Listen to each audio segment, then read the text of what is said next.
Good morning, everyone, and welcome to my channel. Today, we're gonna start with rule number 11. So let's begin this. बोलता है commencement of qualifying services. अब qualifying service का मतलब क्या होता है? देखिए, subject to the provision of these rules qualifying service of government servant shall commence from the date he take charge. ठीक है, कहाँ शुरू होगा? जहाँ जिस दिन से उन्होंने क्वालिफाइंग सर्विस का मतलब क्या होता है? जिस दिन से उन्होंने चार्ज लिया और वहाँ से जिस दिन वो रिटायर हो रहे हैं उस दिन तक का टाइम। ठीक है, from the date he take charge post which he is appointed either substantively और इन ऑफिशियल कैपेसिटी। ठीक है, या फिर टेम्पररी कैपेसिटी में, क्योंकि उनको भी दिया जाता है, या ठीक है कोई या फिर सब्सटेंटिवली, या फिर फर्स्ट जहाँ पर आपकी फर्स्ट अपॉइंटमेंट होती है वहाँ से। ठीक है, provide the official is allowed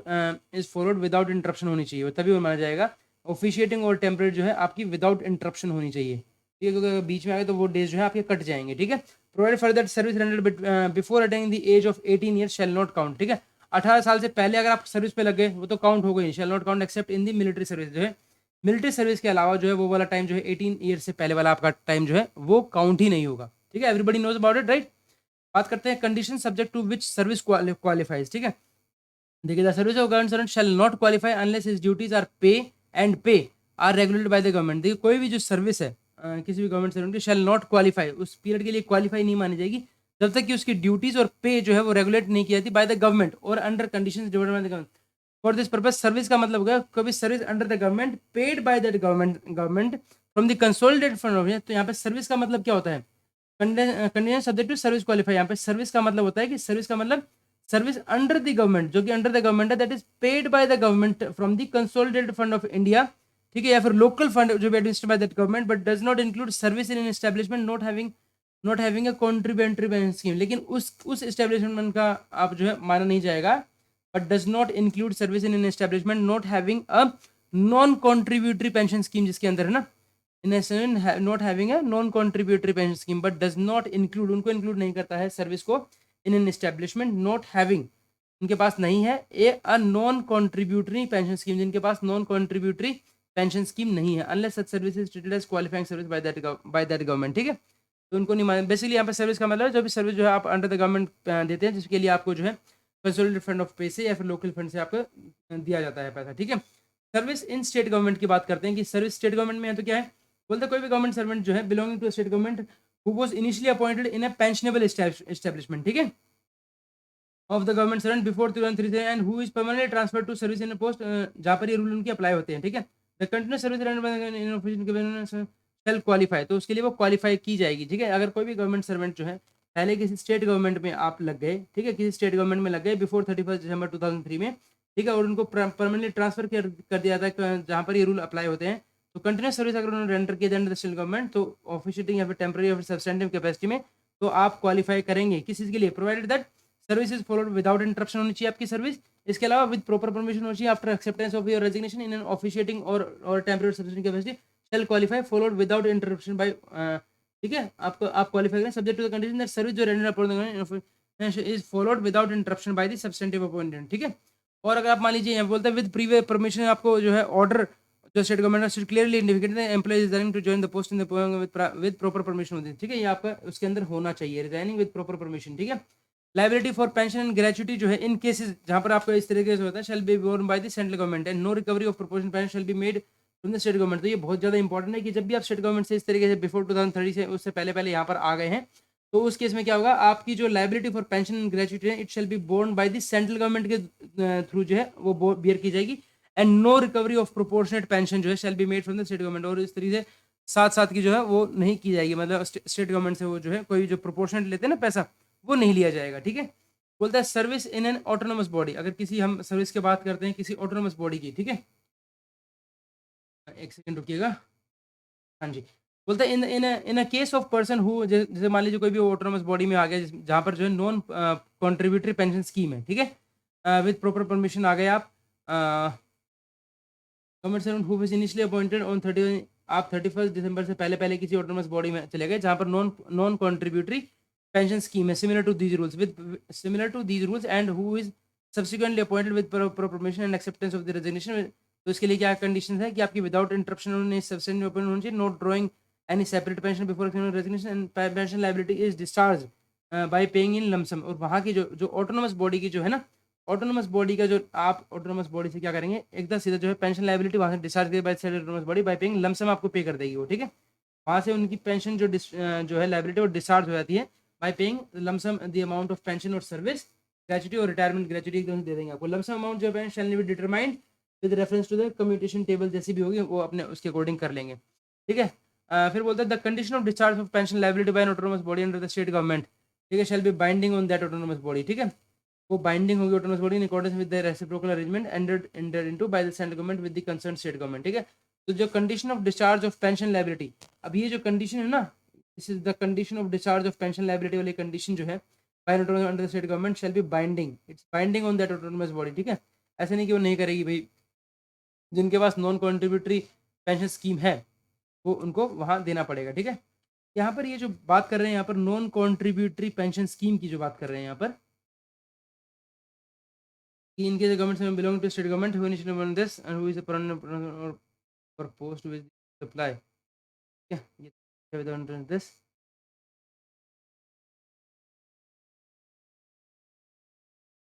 हाँ बोलते हैं shall not qualify and his duties are regulated by the government for this purpose does not include हाँ but does not include service in an establishment not having a non contributory pension scheme। अच्छा अच्छा, मतलब non contributory pension scheme चाहिए ही चाहिए, ठीक है जी। तो ये बाइंडिंग होगा उसके ऊपर ऑटोनोमस बॉडी और service rendered in public sector undertaking including nationalised bank and financial institution before appointment shall not count as qualifying service. ये भी इंपॉर्टेंट है कि जो भी ये ज़्यादा इंपॉर्टेंट में आपका याद कर लीजिएगा इसको, कि जो भी आपने सर्विस रेंडर करी कहाँ पर, किसी भी पीएसयू के अंदर, तो ऑटोनोमस बॉडी तक तो ठीक है, बात आती है पीएसयू की या फिर कोई भी नेशनलाइज्ड बैंक की या फिर कोई भी फाइनेंशियल इंस्टीट्यूशन की, ठीक है, it shall not count as qualifying service, को नहीं माना जाएगा। पीएसयू की भी नहीं मानी जाती है, रिमेंबर दिस, ठीक है। नेशनल बैंक की तो नहीं मानी थी, किसी भी फाइनेंशियल इंस्टीट्यूशन की भी नहीं मानी जाएगी। Service rendered in temporary status by casual labour, इनका क्या बोलते हैं, बोलता है 50% of the service rendered in temporary status capacity by government who was conferred temporary status subsequently regularized shall count and qualify for the purpose of these rules। yes, service अगर आपने render कर दी in temporary status by casual labour तो 50% of the service rendered in temporary status capacity by government who was conferred, बोलता है 50% of the service rendered in 50% मानी जाएगी। बहुत ज़्यादा इंपॉर्टेंट है ये पॉइंट आपका कि 50% है, 50 जो आपके जो भी टेम्पररी स्टेटस के जो कैजुअल लेबर हैं उन्होंने जितनी भी सर्विस दी है अपनी वहाँ पर किसी में भी, ठीक है, किसी मान लीजिए टेम्पररी स्टेटस जो मेंटेन करते हैं तो उनका जो है 50% of the service rendered in temporary status capacity, government servant में आप काम करते हैं, आपका स्टेटस जो है टेम्पररी स्टेटस का था और who was conferred temporary status on और उनको टेम्पररी स्टेटस दे दिया 31 दिसंबर से पहले 2003 से पहले या उस दिन, ठीक है, एंड सब्सिक्वेंटली उनको रेगुलराइज कर दिया उनको बाद में, ठीक है, टेम्पररी स्टेटस दे दिया गया और उनको बाद में रेगुलराइज कर दिया गया। तो इस केस में जो है shall count as qualifying service for the purpose of these rules, तो माना जाएगा ये उनकी सर्विस काउंट होगी, लेकिन कितनी 50% काउंट होगी। बहुत ज़्यादा इंपॉर्टेंट है, 50% याद रखिएगा इसको, ठीक है। ऐसे ऐसे क्वेश्चन वो यूजली पूछ लेते हैं, ठीक है। Then counting of service on probation, अगर प्रोबेशन यस तो काउंट तो होगी, yes service on probation again suppose if followed by confirmation, अगर if followed by promotion in the same और अनदर पोस्ट शैल क्वालिफाई, ठीक है, ठीक है, इन द सेम और अनदर पोस्ट में भी, ठीक है, service on probation against post, ठीक है, if followed by confirmation in the same और कोई अनदर पोस्ट शैल क्वालिफाई, बहुत ज़्यादा इंपॉर्टेंट है। नेक्स्ट आपका counting of service as an apprentice, तो एज एन प्रोबेशन पे तो होगा but as an apprentice service as an apprentice shall not qualify except in the case of a subordinate account service apprentice in the Indian audit and account department of the defence account department, मतलब सिर्फ एक जो है इनकी वो होगी, otherwise जो है अप्रेंटिस जो है उसको क्वालिफाई नहीं माना जाता है पेंशन के लिए। लेकिन in the case of subordinate accounts service, कौन सी आपकी सबऑर्डिनेट अकाउंट सर्विस, सैस जो बोला जाता है, सैस अप्रेंटिस, है ना, यही तो बोला था सबऑर्डिनेट अकाउंट सर्विस सैस, यही के बारे में क्वेश्चन भी आया गया है, शायद यही आ रखा था, इंपॉर्टेंट है क्वेश्चन आपका कि वैसे तो अप्रेंटिस के लिए शेल नॉट क्वालिफाई, लेकिन in the case of SAS subordinate account service apprentice जो है in the Indian audit and account department में है या फिर और द डिफेंस अकाउंट डिपार्टमेंट में है तो वो आपका काउंट होगा। बहुत ज़्यादा इंपॉर्टेंट है ये counting of service as an apprentice जो है वैसे काउंट नहीं होती है, but in the case of subordinate account service in the case of sub SAS और बोलते हैं in the Indian audit and account department IAAD, ठीक है, और द अप्रेंटिस, अच्छा सास तो हो गया Indian audit and account department में और डिफेंस अकाउंट डिपार्टमेंट दोनों ही केस में काउंट होंगी, दे शैल क्वालिफाई, ठीक है, उसमें काउंट होगा, ठीक है। काउंटिंग ऑफ सर्विस और ऑन कॉन्ट्रैक्ट, अगर मान लीजिए कोई कॉन्ट्रैक्ट पे है तो क्या काउंट होगा उसका? देखिए person who was initially engage on a contract and subsequently appoint कर दिया पहले 2003 से पहले विदाउट इंटरप्शन ऑफ ड्यूटी, और उन्होंने ऑप्शन एक्सरसाइज किया under rules 1972, refunded to the government जो भी government contribution in the CPF में with interest shall count the period of service on the said contract as qualifying service, तो वो माना जाएगा आपका। बहुत ज़्यादा इंपॉर्टेंट है अगर counting of service on contract की बात करते हैं। अगर मान लीजिए कोई पर्सन जो इनिशियली एंगेज किया गवर्नमेंट ने कॉन्ट्रैक्ट के लिए और सब्सिक्वेंटली उनको अपॉइंट कर दिया 31 दिसंबर 2003 से पहले पहले, ठीक है, टू द सेम और अदर पोस्ट इन टेम्पररी या ऑफिशिएटिंग एसोसिएशन के बेस किसी में भी, ठीक है, विदाउट इंटरप्शन ऑफ ड्यूटी, और उनको जो है who in accordance with the option exercised, who in accordance with the option उन्होंने एक्सरसाइज किया under the central civil services pension rule 1972, उन्होंने according with the option exercise under this rule किया, उन्होंने एक ऑप्शन एक्सरसाइज किया basically to refund, कि वो refund करने के लिए तैयार, refunded to the government the government contribution in the CPF, जो भी उन्होंने कंट्रीब्यूशन प्रोविडेंट फंड था ना उसको विद इंटरेस्ट उन्होंने रिफंड कर दिया। तो इस केस में जो है उनको रिफंड करना है, बस ये इंपॉर्टेंट है कि रिफंड कर देना है उनको जो सीपीएफ है वो, ठीक है, विद इंटरेस्ट, तो there on including any other pension for that service, there on including any other compensation for that service, तो shall count the period of service, तो पीरियड ऑफ सर्विस जो है वो जो है शैल क्वालिफाइंग सर्विस माना जाएगा। बहुत ज़्यादा इंपॉर्टेंट है ये क्वालिफाइंग सर्विस के, ठीक है। बोलता है counting of pre retirement civil service in the case of re employment of government servant, ठीक है, प्री रिटायरमेंट सिविल सर्विस, ठीक है, in the case of re employed, उस केस में क्या होगा, गवर्नमेंट सर्वेंट जो भी रिटायर्ड हो गए उन कॉम्पनसेशन पेंशन या फिर इनवैलिड पेंशन पे या फिर कॉम्पनसेशन ग्रेजुटी पे या फिर इनवैलिड ग्रेजुटी पे वो री एम्प्लॉयमेंट। अब ये बात करते हैं यहाँ पर on compensation pension, compensation pension क्या होती है, फिर इनवैलिड पेंशन क्या होती है। इनवैलिड पेंशन में मान लीजिए जहाँ पर आप जो है काम नहीं कर सकते हैं कुछ इस तरीके से, या फिर कॉम्पनसेशन ग्रेजुटी या फिर इनवैलिड ग्रेजुटी एक ही बात होती है, ठीक है, उनको दी गई वो री एम्प्लॉयड एंड अपॉइंटेड, ठीक है, तो काउंटिंग ऑफ प्रिंट, तो कोई भी पर्सन है अगर मान लीजिए वो कॉम्पनसेशन पेंशन पे इनवैलिड पेंशन पे हैं या फिर आपकी इनवैलिड ग्रेजुटी पे हैं, उनको री एम्प्लॉय एंड अपॉइंटेड जो है 31 दिसंबर 2003 से पहले पहले उनको अपॉइंट कर लिया गया पोस्ट जहाँ पर रूल अप्लाई होते हैं, तो ऑप्शन एक्सरसाइज जो है उन्होंने किया दैट 1972 वाला that cease to draw his pension and refunded और अग्री टू, और वो जो है अपनी पेंशन जो पुरानी वाली पेंशन उसको लेने से बंद करते हैं और रिफंड करते हैं, एग्री करते हैं रिफंड करने के लिए। द पेंशन ऑलरेडी ड्रॉन जो उन्होंने ले ली वो, the value received for the commutation of the part of pension वो वाली सारी, और the amount of retirement gratuity, ठीक है, amount of retirement gratuity including service gratuity shall count the former service as qualifying, तो उस केस में है आपकी क्वालिफाइंग सर्विस मानी जाएगी। In accordance with the Central Civil Rule 97 for counting past service under the relevant rule, the pension drawn prior to the date of re-employment was not required to be refunded, ठीक है, यहाँ पर भी बात करता है कि pension already drawn the cease to draw his pension and refunded or agree to refund the pension already drawn, यहाँ पर the pension drawn prior to the date of re-employment, बहुत इंपॉर्टेंट है यहाँ पर, दैट क्या है, past counting past service, okay, हाँ, ऊपर वाली बात जो है, ऊपर वाली बोलता है आपके पेंशन के लिए cease to draw his pension refund, यहाँ पे ये बात हो रही है क्वालिफाइंग सर्विस की बात हो रही है यहाँ पे, ठीक है, यहाँ जो बात हो रही है वो काउंटिंग पास सर्विस की बात हो रही है। तो काउंटिंग पास सर्विस के लिए आपको पेंशन जो जो भी आपने ड्रॉ की है ना prior to the date of repayment वो आपको रिफंड करने की जरूरत नहीं होती है, और कोई भी जो एलिमेंट ऑफ पेंशन है was ignored for fixation of his pay, और जो एलिमेंट ऑफ पेंशन है आपका which was ignored for fixation of his pay including the increment of pension which was not taken into account for fixation pay goes to be refunded by the government servant, ठीक है, वो आपको देना है। कोई भी अगर मान लीजिए आपने जो काउंटिंग पास सर्विस काउंट करने के लिए तो जो भी आपका एलिमेंट ऑफ पेंशन है कि जो आपको जो पेंशन मिल रही है वो काट के दी जाती है ना, तो element of pension was ignored for fixation of his पे, वो अगर इग्नोर किया गया है तो विच was not taken into account for fixation of पे गोज टू बी रिफंडेड, वो आपको रिफंड करना है, ठीक है, तो वो आपको रिफंड करना है कौन सा एलिमेंट ऑफ पेंशन, ठीक है। इसके अलावा कोई भी element of pension equivalent of gratuity including the element of commuted part of pension, मान लीजिए आपके पास कोई भी ग्रेचुटी है द एलिमेंट ऑफ पेंशन कोई भी जैसे इक्विवेलेंट ऑफ ग्रेचुटी आपके मान लीजिए कम्यूटेड पार्ट ऑफ पेंशन है, कम्यूटेड पार्ट है आपके पास, ठीक है, पेंशन का, if any which was taken into account for fixation of his pay was to be set off against the amount of retirement gratuity, वो आपको सेट ऑफ कर देना जो अगर आपने अकाउंट में ले लिया तो, ठीक है, and the commuted value of the pension जो है and the balance was to be refunded by him, ठीक है, was to be set off against the pension was taken into account for fixation of his pay was to be set off against the amount of retirement of graduate and the commuted value of the pension the balance if any was to be refunded by him। देखिए दोबारा से पढ़ेंगे, कोई भी जो आपका element है pension का जैसे इक्विवेलेंट ऑफ ग्रेचुटी इंक्लूडिंग आपका कम्यूटेड पार्ट ऑफ पेंशन है आपकी, ठीक है, if any which was taken into account जो कि उन्होंने पहले से अकाउंट में ले लिया for fixation of pay was to be set off उसको सेट ऑफ करना है against the amount of retirement gratuity, retirement gratuity के अगेंस्ट उसको, ठीक है, वो करना है। And the computed value of the pension, ठीक है, एंड ठीक है, and the balance if any was to be refunded by him, उसको रिफंडेड करना था, ठीक है।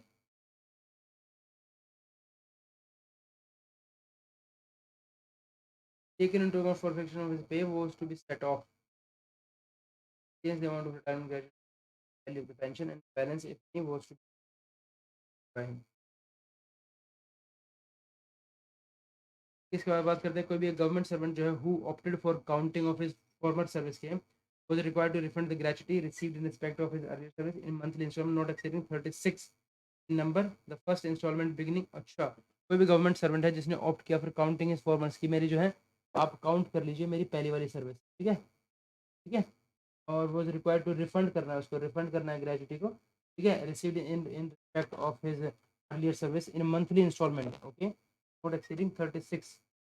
36 इंस्टॉलमेंट के अंदर अंदर है, 36 इंस्टॉलमेंट में पूरी करनी है आपको। Beginning from the month following the month in which this option the right to count previous service revive unless the whole amount has been different, और होल अमाउंट आपको revive unless the full amount है, ठीक है। तो चाहता है कि मैं इसको क्वालिफाइंग सर्विस करूँ कि आपको काउंटिंग इज फॉर्मर सर्विस, ठीक है। यहाँ पर काउंटिंग पास्ट सर्विस की तो बात हो रही है यहाँ पर कहता है counting past service, qualifying service के लिए तो आपको बोल दिया, क्वालिफाइंग सर्विस तो आपकी मानी जाएगी, कोई दिक्कत नहीं है। Pension already drawn, is to draw his pension and agree to refund pension already drawn, qualifying service मानने के लिए, and the value received for commutation and the amount of retirement count the former service as qualifying service. तो the counting of pre retirement civil service in the case of re employment government servant, government servant जो है जो भी retired होता है कोई कोई compensation पे एनुअल पेंशन पे वो री एम्प्लॉय हो जाते हैं, ठीक है, तो पोस्ट विच उनको they cease to draw his pension, उनसे बंद हो जाता है एंड रिफंडेड और agree to refund the pension already drawn, pension government servant who having return compensation by invalid pension पे होते हैं, हाँ, apply who such re-employment or appointment with an option exercised under this is rule 9 draw his pension and refund, agree to refund the pension already drawn, क्योंकि आपको pension जो है already मिल रही थी वो, the value receive from the commutation of part of pension, okay, the amount of retirement gratuity including service gratuity and count the any, ठीक है, shall count the former service as qualifying service, और जहाँ पर बात करें कोई तो आपकी क्वालिफाइंग सर्विस मानी जाएगी। और in according with for counting past service, मेरी पास्ट सर्विस पेंशन जो drawn was not required to be refund, तो काउंटिंग पास्ट सर्विस की मैंने काउंटिंग पास्ट सर्विस आप pension drawn prior to the date of re employment was not required to be refunded, element of pension जो है was ignored for fixed his pay including the element of pension which was not taken into account for fixation of pay was to be refunded by the government servant, element of pension तो वो refund करना है आपको, gratuity जो है include commit part of pension was to be set up against the amount of was to be refunded by him, ये भी आपको रिफंड करनी है। The government servant who opted for counting his former service was required to refund the gratuity received in respect of this in monthly installment not similar, आपको सब कुछ जो है वापस करना है, पेंशन भी, कम्यूटेशन भी, और अमाउंट ऑफ ग्रेचुटी सब कुछ देना है 36, और ये क्या कहते हैं रिफंड ऑफ ग्रेचुटी जो देनी है ना आपको in respect of his earlier service in monthly instalment में देनी है आपको, मंथली इंस्टॉलमेंट में कितना, नॉट एक्सीडिंग 36 इन नंबर, ठीक है, 3 साल तक आप दे सकते हो। The first the right to count previous service जो है as qualification revive unless the whole amount was, okay? In the case of government servant who having elected to refund the gratuity dies before the entire amount is refunded, the amount unrefunded gratuity shall be adjusted against the death gratuity, वो तो आप कर लेंगे adjust. In case of a government servant who opted to continue to draw the pension or retain the gratuity sanction from his earlier service and in whose case his former service जो है was not to be counted as qualifying the pension gratuity admission to is subject to the limitation that capital value of the pension and the retirement gratuity if any shall not be greater than the difference between the value of the pension and the retirement gratuity, ठीक है। फिर बोलता है अगर मान लीजिए कोई हो ऑप्टेड टू कंटिन्यू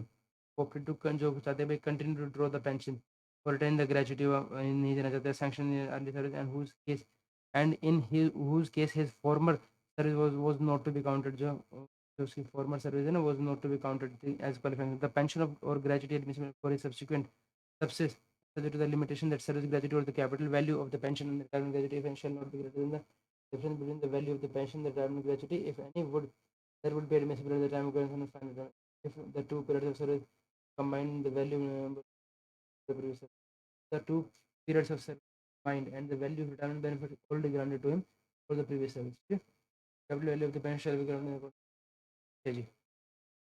मतलब उसके टोटल से जो है वो ऊपर नहीं होना चाहिए ठीक है counting of military service rendered before for civil employment तो ये गवर्नमेंट सर्वेंट हुआ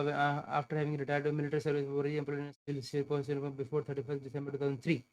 ठीक है and option cease to draw his pension उसमें भी क्या होता है he also cease to draw his pension ठीक है एंड रिफंड करना पड़ता है और अगर to refund his pension already drawn value receive from commutation या फिर amount of retirement gratuity including service gratuity shall count as qualify तब उस केस में जो है उसकी क्वालिफाइंग सर्विस जो है मानी जाएगी in accordance with the for counting past military service उसके लिए क्या करना पड़ेगा the pension drawn prior to was not required to be refunded सिर्फ अगर आप यहाँ पर अगर आप बात करते हैं यहाँ पर किसके लिए आप बात करते हैं क्वालिफाइंग सर्विस के लिए क्वालिफाइंग सर्विस में जो है आपको पेंशन जो है you cease to draw his pension ठीक है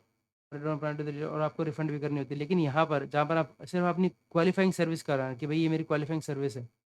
उस केस में आपको पेंशन नहीं देने की ज़रूरत है ठीक है लेकिन पेंशन नहीं देने की ज़रूरत है लेकिन the element of pension which was ignored for fixed पे including the element of pension which was not taken into account for fixation of pay on reemployment was not required to be refunded to him ठीक है was to be refunded यहाँ पे was not to be refunded element of pension जो है which was ignored for fixation of his pay including the element of pension the pension was not taken into account यहाँ पे क्या है आपका element of क्या है आपका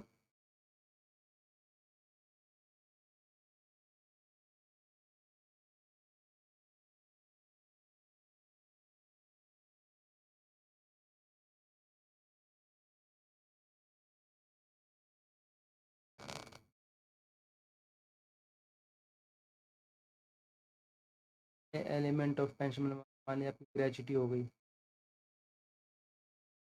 या फिर commutation the element of pension which was ignored for fixation is pay including the element of pension which was not taken into account for fixation on reemployment was not refunded was not to be refunded by me इसमें नहीं करना है इनको gratuity या commutation नहीं देना है civil वाले केस में उनको was to be refunded है और was to be refunded gratuity community part which was taken into account set off against the amount balance दोनों केस में देना है यहाँ पर whether the element of pension or equivalent of gratuity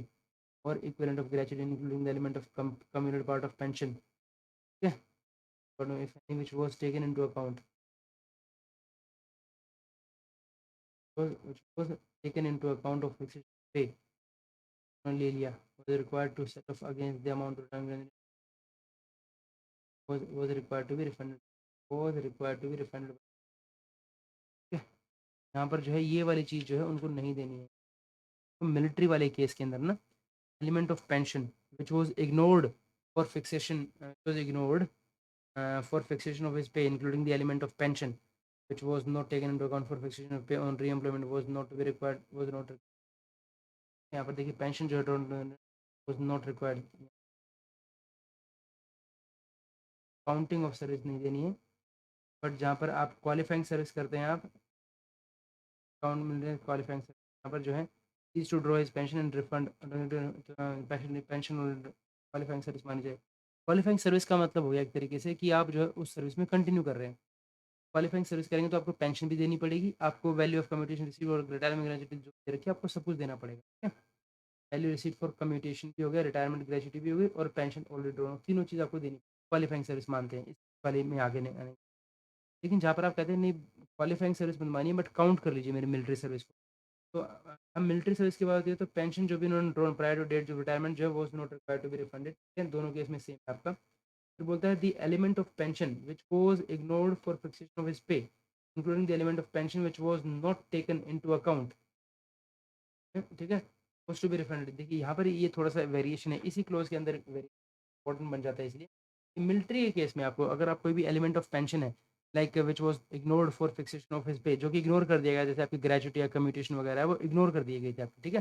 for counting your military service, उसको ignore कर दिया गया था pension, including the element of pension, pension वगैरह कम्यूटेशन, ठीक है, which was not taken into account, ठीक है, for fixation of employment was not required to be refunded by the case of civil वाले में the element of pension was ignored for the including the element of pension which was not taken into account, the element of pension which was ignored for not taken into account for was to be refunded, यहाँ पे refund करना है आप। और यहाँ बोलते हैं the element of pension, pension equivalent of gratuity, pension जो है द एलिमेंट ऑफ, अगर इक्विवेलेंट ऑफ ग्रेचुटी होता है including the element of commuted part of pension if any was taken into account, जो कि यहाँ पे क्या कहता है विच वाज नॉट टेकन, पहले वाले में बोलते हैं विच was not taken into account, अगर नॉट टेकन इनटू अकाउंट है तो नॉट टू बी रिफंडेड, अगर यहाँ पर टेकन इनटू अकाउंट है pay was required to be set off against the amount of retirement gratuity and the common value and अगर यहाँ पर टेकन इनटू अकाउंट है ऑफ फिक्सेशन पे was required to be set off against the amount of retirement gratuity, ठीक है, the element of pension जो है आपका equivalent of gratuity including the element commuted part of pension जो है if any which was taken into account, जो कि account में ले लिया आपने, ठीक है, कि भाई इनकी इक्विवेलेंट ऑफ ग्रेचुटी और कम्यूटेड पेंशन जो है कम्यूटेड पार्ट ऑफ पेंशन उन्होंने आपने ले लिया taken into account of fixation of पे, आपके उस तरीके से किया गया, ठीक है, then he was required to set off against the amount of and the commuted value of pension and the balance was required to be refunded by him, ये तो आपको वापस करना है। कहता था द एलिमेंट ऑफ पेंशन जो है was ignored for fixation, जो कि इग्नोर कर दिया गया आपको फॉर फिक्सेशन में, तो इग्नोर है ना, इग्नोर कर दिया for the fixation of his पे which was not taken into account for पे was to be refunded, और यहाँ पे was not to be refunded by the element of pension which was ignored for fixation, वहाँ पे ignore कर दिया, वहाँ पर जो है आर्मी के केस में नहीं, वहाँ वहाँ तो दोनों, आर्मी के केस में जहाँ पर इग्नोर कर दिया तो वहाँ पर उसको नहीं देना,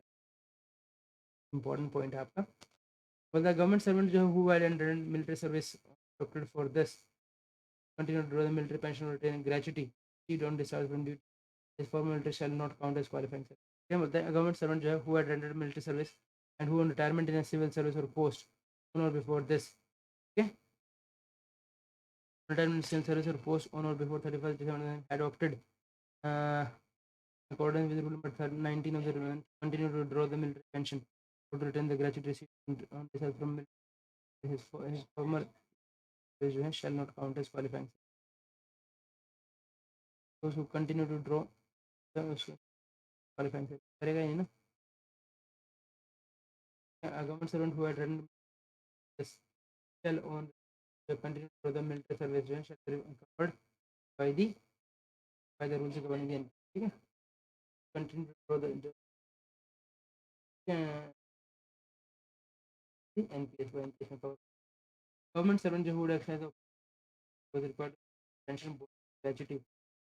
रूल में बात करते हैं, ठीक है, हाँ उनको सब करना पड़ेगा, गवर्नमेंट एक्साइज रिफंड पेंशन भी देना पड़ेगा आपको, बोनस भी ग्रेचुटी भी गवर्नमेंट नोटिफिकेशन सेक्शन पर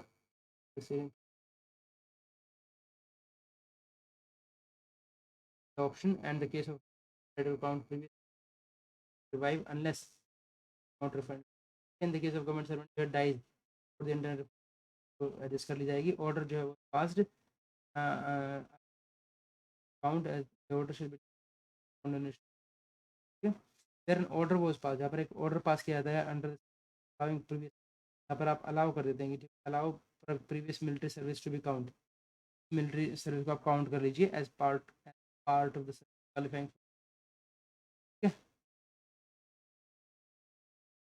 order shall be deemed to include the condonation, माना जाएगा दैट इन कॉन्डोनेशन, तो इंटरप्शन ऑफ दिया जाएगा एक तरीके, अगर कोई ऐसा ऑर्डर निकाल देते हैं जिसके अंदर आप अलाउ कर रहे हैं कि जो प्रीवियस मिलिट्री सर्विस है उसको काउंट कर लीजिए, तो उसके अंदर ऑटोमेटिकली डीम्ड माना जाएगा कि आपने कॉन्डोनेशन ऑफ कर दिया गया इसके अंदर, The pension and gratuity for the service rendered after the re-employment in civil employment shall not be subject to any limitation with reference to the pension or gratuity after re-employment the post shall not be subject to any limitation with reference to pension or gratuity. कोई limitation नहीं होगी इसके ऊपर, ठीक है। बात करते हैं counting of period spent on leave कि कौन कौन सी जो है आपने जो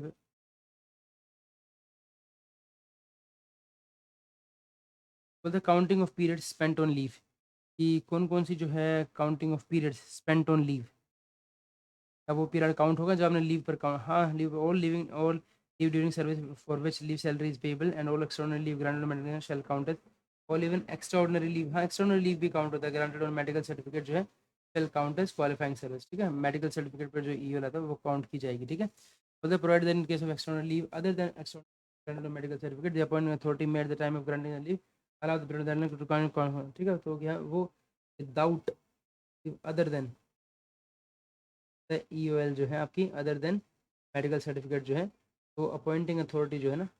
उसको अलाउ कर सकती है एज क्वालिफाइंग सर्विस, ठीक है।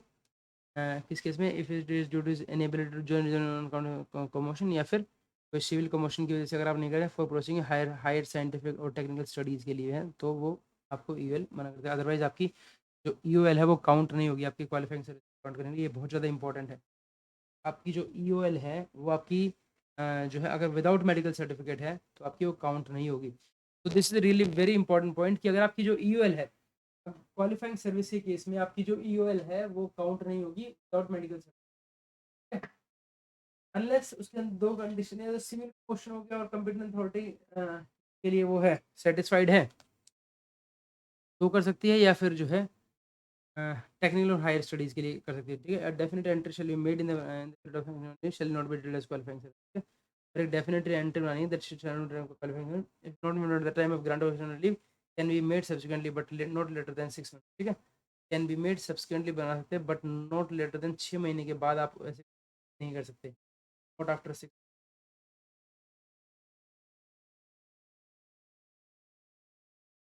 क्या आप चाहें कि नहीं 6 महीने के बाद हम इस तरीके से कर लें, वो नहीं कर सकते। The date of retirement of the government servant or superintendent if no such entry is made it shall be treated, अगर अगर मान लीजिए आपने कोई ऐसी एंट्री नहीं की है ना तो it shall be treated as qualifying service. ये बहुत ज़्यादा इंपॉर्टेंट पॉइंट है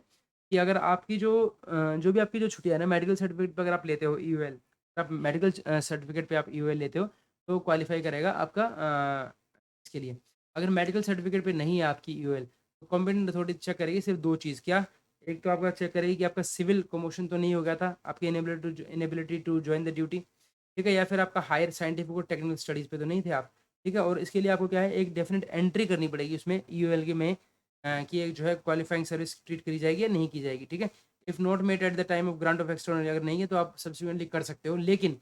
6 महीने से ज़्यादा नहीं कर सकते। It shall be treated as qualifying service, एक क्वालिफाइंग सर्विस जो है मानी जाएगी, ठीक है। Counting of periods spent on training, अब कुछ क्या उन पीरियड को हम क्वालिफाइंग सर्विस मानेंगे जहाँ पर जो काउंटिंग ऑफ सर्विस जो है स्पेंट ऑन ट्रेनिंग यस मानी जाएगी। बोलते कोई भी डिपार्टमेंट ट्रेनिंग है group C post and was in receipt of pay in a scale of pay और स्टिपेंड और nominal allowance during such training the period counting qualifying, ठीक है। अगर आपको सैलरी मिल रही है, ठीक है, कोई भी स्टिपेंड मिल रहा है या फिर कोई भी नॉमिनल अलाउंस मिल रहा है गवर्नमेंट की तरफ से तो क्वालिफाइंग सर्विस मानी जाएगी। इन cases not cover under sub rule, जहाँ पर आपको नहीं मिलता है गवर्नमेंट में ऑर्डर बाय, ठीक है। अगर मान लीजिए आपको नहीं मिलता है, ठीक है, तो आपको गवर्नमेंट जो है अपनी तरफ से डिसाइड कर सकती है कि हाँ ये माना जाएगा। इसके अलावा कोई भी अगर मान लीजिए time spend on government under training, ठीक है, interruption due to training and regular appointment being at different station, मान लीजिए कोई भी आपने ट्रेनिंग कहीं और की और कहीं और जाके अपॉइंटमेंट करें, not exceeding the joining time permission under this rules shall be counted as qualifying, ठीक है। हाँ तो ये नोट एक्सीडिंग आप क्या करेंगे, note exceeding the joining time आपको मिल जाएगा उसके बीच, ठीक है, परमिसेबल जितना भी रहेगा वो आपकी क्वालिफाइंग सर्विस मानी जाएगी। जहाँ पर जो है period of interruption is in excess of joining time तो ड्यू टू एडमिनिस्ट्रेटिव रीजंस की वजह से है अगर तो इट शैल बी रेगुलराइज, तो उसको रेगुलराइज कर देंगे bye grant of leave of any kind, ठीक है, उसको बाय ग्रांट ऑफ लीव कर देंगे ड्यू और in if no such leave is due by grant of, तो आप ईओएल भी दे सकते हैं by the head of the department, ठीक है, ठीक है, shall be counted as qualifying service, ठीक है। अब बोलते हैं क्या counting of period of suspension को माना जाएगा, क्या सस्पेंशन वाले पीरियड को क्या आप ड्यूटी हाँ ड्यूटी माना जाता है, टाइम पास जो है by government under suspension shall be counted as qualifying service fully executed wherein on conclusion such inquiry has been fully examined or only a minor penalty is imposed, अगर minor penalty तब भी उसमें किसी pension में फर्क ही नहीं पड़ता है। In case not covered under the period of suspension जो है एक्सप्रेस डिक्लेयर दैट, तो अथॉरिटी जो भी कंप्लेंट है, मान लीजिए यहाँ पर जो है आप उसको अंडर सस्पेंशन वैसे तो माना जाता है, लेकिन कह रहा है authority competent to pass order, authority competent को पास ऑर्डर पास करना है, अगर वो फुल जनरेट नहीं होता है तो लिख के देना है कि ये काउंट की जाएगी या नहीं की जाएगी, ठीक है।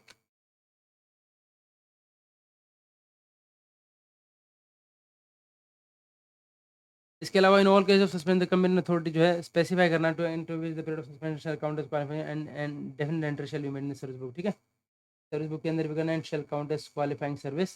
आपको स्पेसिफाई कर रहे हैं, specify the extent to which this will count as, ठीक। For future of service on dismissal और removal, well the dismissal or removal of a government servant from service or post shall entail forfeiture of his entire of his past service, मतलब पूरे की जो है, आप pension वेंशन तो छोड़ो, जब डिसमिस और रिमूवल होता है ना तो कुछ नहीं मिलता आपको, ठीक है, ना पेंशन ना कुछ, कुछ भी नहीं, डिसमिसल और रिमूवल होता है आपकी सर्विस से, from a survey from a service, और then post shall entail forfeiture of his past service, मतलब पूरा का पूरा जो है आपकी फॉरफीचर हो जाती है, forfeiture of his past service, बहुत ज़्यादा इंपॉर्टेंट है, ठीक है। Termination of service under temporary rules or under the terms of appointment for failure to pass does not entail forfeiture of the past service, ठीक है। while the counting of past service on reinstatement, तो हाँ उसमें तो पूरा ही मान जाएगा, is entitled to count is percent qualifying service and the government servant who was dismiss या रिमूव कर दिया गया था उनको, या फिर कंपल्सरी रिटायर किया था from service and is subsequently reinstate कर दिया, तो is entitled to count is power service, the period of interruption जो है in service between the date of dismissal और ये, वो shall not count as qualifying service unless regularize by duty, ठीक है। तो ये जो बीच वाला जो पीरियड है ना, period of suspension, that interruption वाला जो पीरियड है, shall not count as qualifying service, नहीं माना तो unless regularized as duty or leave by a specific order, ठीक है, unless regularized as duty or leave by a specific order of the authority which passed the order of reinstatement, okay? Forfeiture of service on resignation, resignation में क्या कर सकते हैं आप, forfeiture of service on resignation, देखिए forfeiture of service on dismissal और removal तो है, रेजिग्नेशन का अलग से दिया है, बोलता है रेजिग्नेशन फ्रॉम अ सर्विस अगर unless it is allowed to be withdrawn in the public interest by entails forfeiture of past service, ठीक है। बोलता है रेजिग्नेशन फ्रॉम अ सर्विस और post unless it is allowed to be withdrawn, यहाँ पर आप उनको विड्रॉ कर सकते हैं आप in the public interest by appointing authority entails forfeiture of past service, यानी कि रेजिग्नेशन के केस के अंदर भी आपका पास सर्विस फॉरफीचर होगा, ठीक है। फॉरफीचर ऑफ पास सर्विस आपका रेजिग्नेशन अगर आप कोई भी करते हैं from entails forfeiture of past service unless it is allowed, unless it is allowed to be withdrawn in the drawn in the public interest by appointing authority, ठीक है। A resignation जो है shall not entail forfeiture of past service if it has been submitted to take up with proper permission, अगर आपने proper permission दे दिया है तो नहीं होगा। Another appointment where temporary appointment where service qualifies, ठीक है, यहाँ पर ये another appointment where temporary or permanent under the government where service qualifies, the order accepting the resignation shall clearly indicate servant has resigned on permission specific entity, उसके अंदर कर देना है। Interruption in service in case of falling under sub rule 2, यहाँ पर आप proper permission दें, note exceeding the joining time, तो हाँ उसको आपको ज्वाइनिंग टाइम एक्सीड नहीं करना है, ठीक है। तो जहाँ पर आप प्रॉपर परमिशन से कर रहे हैं, जहाँ प्रॉपर करते हैं आपको वहाँ पर क्या है एक्सीड नहीं करना है उसको, ठीक है। Shall be covered by grant of leave and by any kind of leave, अगर वो नहीं करते हैं, ठीक है, note exceeding the joining time shall be covered by a grant of leave or any kind due to government servant on the date of relief by formal condemnation to the extent to which the period is not covered by leave due. तो बोलता है the appointing authority may permit a person to withdraw his resignation in the public interest, okay, on the following condition, like the resignation of voter by government servant must spend some compelling reasons which did not involve any reflection of his integrity, right? And the request for withdrawal of the resignation has been made as a result of material change, अगर कोई भी material change आ गया इन circumstances तो आप कर सकते हैं, ठीक है। और that during the period of intervening period जो the date of the resignation became effective and the date from which the request for withdrawal was made, the conduct of the person was concern in improper, तो conduct जो है इनका concern during the period, कौन से period में, intervening period between the, जब जिन्होंने जिस दिन से उन्होंने the date on which the resignation became effective and the date from which the request for withdrawal was made, का जो कंडक्ट है during that during the period intervening period between the date on which the resignation became effective, resignation effective कब होता है, 90 days का time होता है ना, 90 डेज दिया आपने, 90 डेज का नोटिस दिया उसको, इफेक्टिव तो वो होगा and from the date of request of withdrawal and the date from which the request for withdrawal was made, का जो कंडक्ट है वो एकदम concern is no way improper उसका कंडक्ट, ठीक है। That the period of absence from duty between the date on which the resignation became effective and the date on which the person applies for permission to withdraw the resignation not more than 90 days, within 90 days के अंदर अंदर कर देना है आपको, ठीक है। और द पोस्ट जो है the post which was vacated by government servant वो भी स्टिल अवेलेबल है। Request for withdrawal of resignation shall not be accepted by the authority with the view to taking the an appointment or under a private commercial. So the withdrawal of a resignation shall not be accepted by the appointing authority where government servant resign his service or post with view to taking up an appointment or under a private commercial company or with under a corporation company or your controlled by the government servant। और किस तरह अगर मान लीजिए आप जो है withdraw, उस केस में आपका जो रेजिग्नेशन है वो विड्रॉ नहीं किया जाएगा उसका, ठीक है। जहाँ पर जो है गवर्नमेंट सर्वेंट जो है रिजाइन करता है, ठीक है, with view to taking an appointment in a private commercial company या फिर किसी कॉरपोरेशन में या किसी कंपनी में होली और सब्सटेंस जो है कंट्रोल्ड बाय गवर्नमेंट या फिर किसी बॉडी कंट्रोल और फाइनेंस बाय द गवर्नमेंट, ठीक है। इसमें रिजाइन करता है अगर वो नहीं। When an order is pass, अगर कोई भी ऑर्डर पास किया जाता है that deem to include the condition of interruption in service but the period of interruption can not count as. When an order is passed by the government allowing a person to withdraw his residency और अपना residency ले सकते हैं and to resume duty, order shall be deemed to include the condonation of this but not period of interruption। condonation तो include the condonation of interruption माना जाएगा, shall not include shall but the period of interruption shall not count as qualifying। period of interruption जो है ना वो बीच का वो नहीं माना जाएगा आपका है, it shall not part as qualifying service। आपने रिजाइन किया, रिजाइन करके आप वापस आ गए, आपने 90 डेज का आपके पास टाइम था, आपने बीच में विड्रॉ करना था, विड्रॉ कर सकते हैं आप, लेकिन बीच का जो पीरियड है उसको आपको काउंट नहीं माना जाएगा एज ए क्वालिफाइंग सर्विस, ठीक है। ये बहुत ज़्यादा इंपॉर्टेंट। बोलता है effect of interruption in service, क्या इफेक्ट होगा इंटरप्शन का, बोलते हैं वो काउंट ही नहीं की जाएगी उसके लिए। बोलता है interruption in the service of a government servant entails forfeiture in office past service except in the following authorize leave of absence. बोलता है forfeiture of his past service an interruption service, बोलता है an interruption in the service of forfeiture of his past service. जब भी आप authorise leave of absence है आपके पास, ठीक है, unauthorised absence in continuation of authorised leave of absence so long as the post of absent, कोई भी अनऑथराइज एब्सेंस है in continuation of authorised leave absence, ठीक है, so long as the post of absentee is not filled subsequently, जब तक आपकी जो पोस्ट है ना वो that is not filled subsequently नहीं भरी जाती जब तक, ठीक है। सस्पेंशन जो है where it is immediately followed by reinstatement, हाँ सस्पेंशन के बाद जो है रीइंस्टेटमेंट हो जाता है आपका, ठीक है। Same or post same different post where the government servant dies and is permitted to retire and is retired or not in the supreme violent, ठीक है। तो वहाँ पर भी जो है आपका इफेक्ट पड़ेगा, जहाँ पर जो सस्पेंशन हो जाती है where it is immediately followed by reinstatement हो जाती है whether in the same or different post or where the government servant dies, यहाँ पर जो है आपका कोई गवर्नमेंट सर्वेंट जो चले आते हैं दुनिया से और इज परमिटेड टू रिटायर या फिर उनको परमिट कर दिया जाता है रिटायर करने के लिए, ठीक है, और इस रिटायर और या फिर वो रिटायर कर देते हैं on attaining the age of under suspension, तो इस केस में जो है उनका आएगा। Transfer of non qualifying service in establishment, transfer of non qualifying service in an establishment under the control of government if such transfer has been by the government. Transfer of non qualifying service, जो भी आपकी non qualifying service थी ना उसको भी transfer कर सकते हैं in an establishment if such transfer has been ordered by company in the public interest में तो आप कुछ भी joining time while on transfer from one person in time जो है effect of interruption time while on transfer from a person any count में statement count। Further notice anything contained in Schedule 1, the appointment authority may by order commute a period of absence without leave as extraordinary, पूरी power है, ठीक है। For the treatment of willful absence from duty not regularized,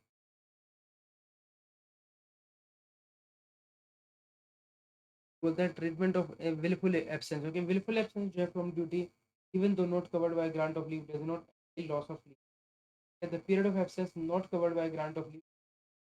has been, क्या कहता है यहाँ पे बहुत ज़्यादा इंपॉर्टेंट है आपका, at the period of absence not covered by grant of leave shall have to be treated as diagonal for all purposes, किस लिए माना जाएगा आपकी इंक्रीमेंट के लिए diagonal माना जाएगा। Such absence without leave where it stands singly and not in continuation of exercise leave will constitute for the purpose unless the pension fund today exercises its power under 21 PCS rules जो अभी rule 27 है treat the as leave without allowance the entire past will बोलता है willful absence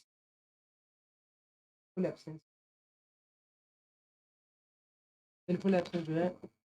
from duty not regularized absence अगर उसको not regularized तो डायजेम will absence even though not covered by grant of leave willful absence जो होती है from duty even though not covered by grant of leave not end of law इनका तो loss does not gain तो loss नहीं होगा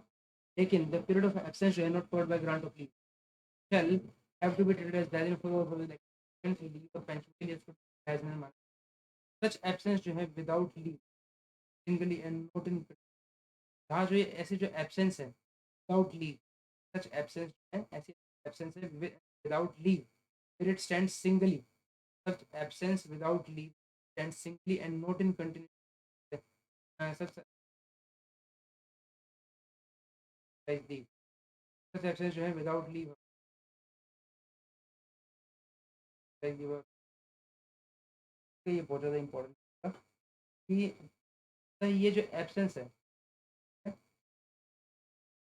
without leave होती है फिर इट्स सिंगल जहाँ पर ये क्योंकि अपने ये जो एब्सेंस है छुट्टी के बिना है ठीक है where it stand singly not in continuation when authorize leave ठीक है एंड नॉट इन ऑथराइज आपने छुट्टी नहीं सीधी सी छुट्टी मार ली मुझे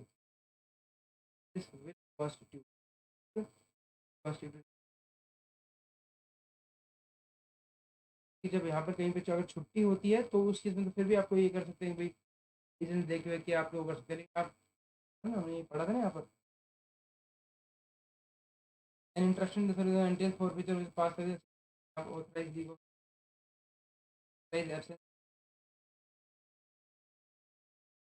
ठीक है उस पॉइंट आ गया ना कल की सेक्शन से लेकिन इन कंटिन्यूशन ऑफ ऑथराइज लीव जो लोग एज द पोस्ट तो उसको मान सकते ऑथराइज लीव ऑफ एब्सेंस माना ही नहीं जाएगा पेंशन केस वेरी इंस्टेंट में transfer of non time where ये कहता है sir without leave where singly जहाँ पर सिंगली है अगर आपका the pension or in this counts the cost this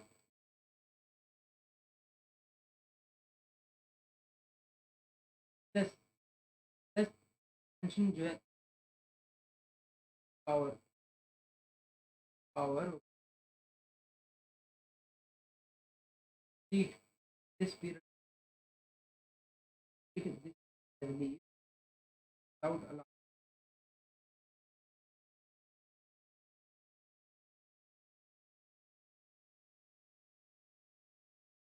without ना चार पास करने and for जो है चार पास करने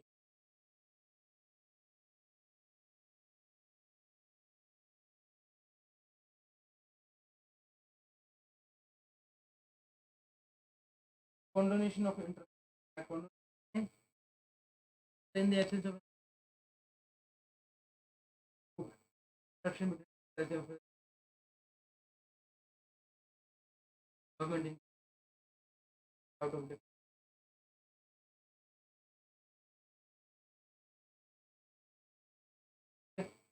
in the absence of specific contrary in the and the interruption between two spells of civil service rendered by government servant the government in civil rendered and paid out of estimate or estimate condoned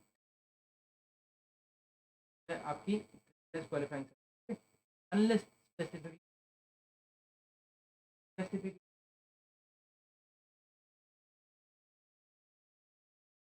qualify करके मान जाए। जो है इन्होंने share अपना resignation जो interruption है आपके बीच में पार्टिसिपेट ये resignation participate period of interruption period of interruption जो ना just qualifying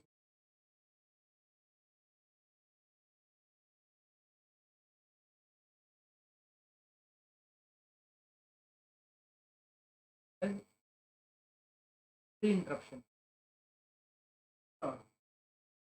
pre interruption in the absence of a specific interruption between spells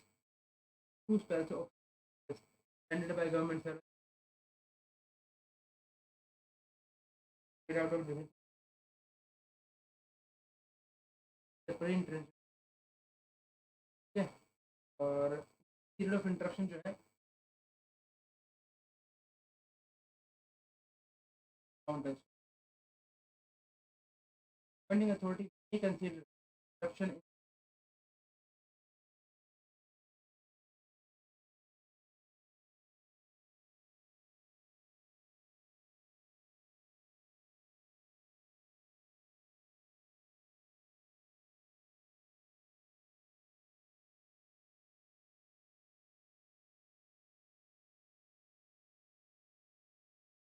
reputation a government servant who is deputed to administration may to pay the pension and counts qualifying pension we have to opt for it to pay the pension counts such service as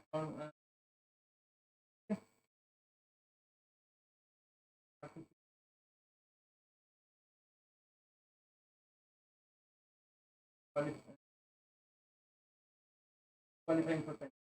Not to pay the pension counts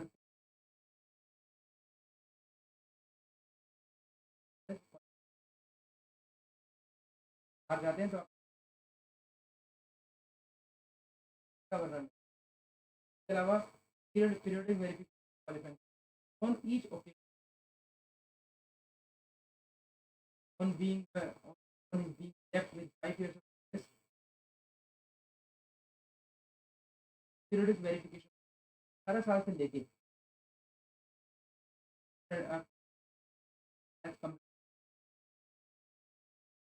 verification on each occasion the government in year and on is being left with 5 years service बस 5 साल की service verified determine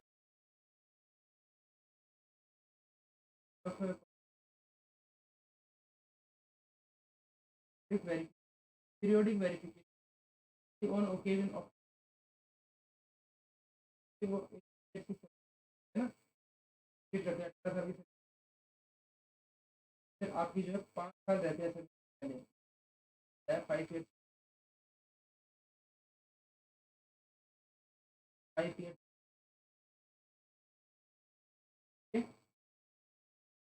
before they had verify करेंगे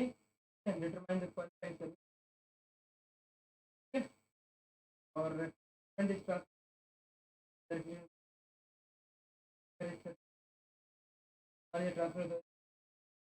transfer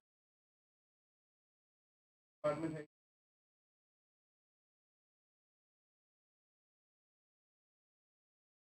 whenever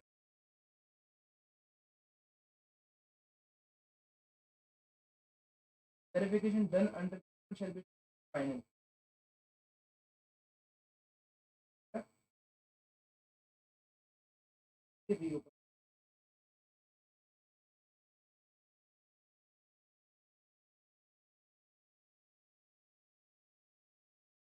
530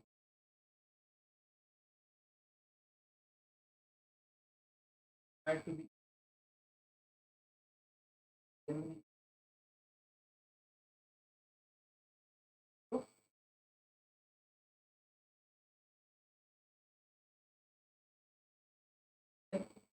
individual who have actually been issued this and there is not issuing approval, right?